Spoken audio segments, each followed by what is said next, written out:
I'm Mary Kaiser. I was born in Detroit, Michigan, but I've lived here in Birmingham for about 30 years.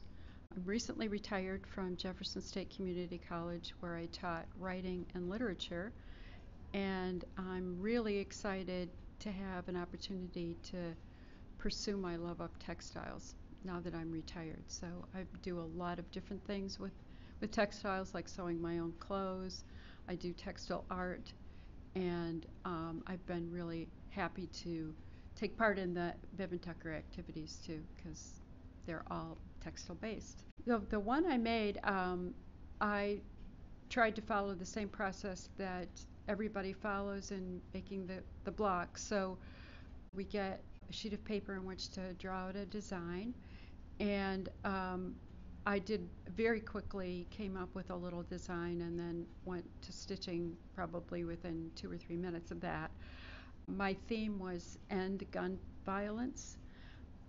So I stitched the words end gun violence in chain stitch on the block, and then I found a piece of bleach resist fabric that I had, which was originally black, but the bleach turned parts of it red, so it kind of looked like almost like something that had been shot, and so I cut a heart out of that and I stitched that onto the block as well. So that was a really good experience for me to see what it was like to go through the process and realize that finishing it all in an hour is probably not really feasible, but it was interesting to see how it felt to go through the process for somebody who's going to be part of one of the sessions. And then finishing the blocks was a really meaningful experience for me, because I happened to get a couple of blocks made by very young children. One of them had no words at all on the design sheet, just a sketch that looked almost like seeds or something like that.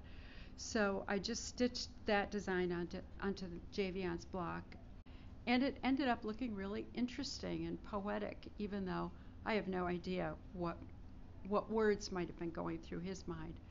The other one was a young student named Corey.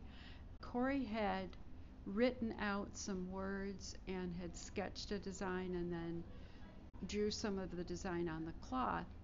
And at first, when I looked at the words, I could not make out what Corey was trying to say. So I put the block away for a couple of days, and then I looked at it again, and it just popped out at me that the words were "be brave and strong." So then it was easy to do the lettering on the block, and I tried to I stitched over some of the lines that Corey had drawn, and I tried to keep to the colors that he or she was thinking about. So it was really meaningful. It was really pleasurable to do that, and I just loved it. I loved the collaboration with this unknown person. I know their name, but that's all I know about them.